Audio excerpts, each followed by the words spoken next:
پیر سید جماعت علی شاہ صاحب رحمۃ اللہ علیہ فرماتے ہیں کہ میں ایک مرتبہ مدینہ منورہ میں حاضر تھا۔ ایک شخص کریم بخش لاہوری نامی جو 12 سال سے مدینہ منورہ میں مقیم تھا، مواجہ شریف کے سامنے سلام پڑھ کر کھڑا تھا۔ میں اس کا ہاتھ پکڑ کر اپنے مکان میں لے آیا اور اسے ایک کرتا دیا۔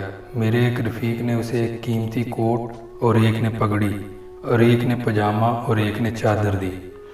اس نے سارے کپڑے چادر میں لپیٹ لیے اور کپڑے لیتے وقت کہا، جب آپ نے میرا ہاتھ پکڑا تھا تو اس وقت میں حضور صلی اللہ علیہ وآلہ وسلم کی بارگاہ اقدس میں عرض کر رہا تھا کہ آقا صلی اللہ علیہ وآلہ وسلم کپڑے پھٹ گئے ہیں۔ پھر وہ شخص کپڑے لے کر چلا گیا۔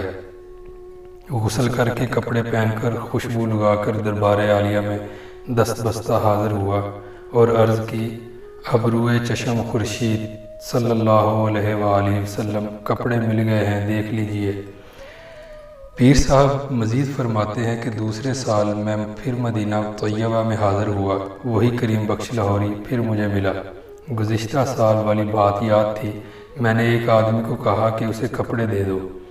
اس نے کپڑے نکالے تو اس میں سے کشمیری ٹوپی بھی نکل آئی۔ میں نے کہا یہ بھی دے دو، تو اس نے وہ بھی دے دی۔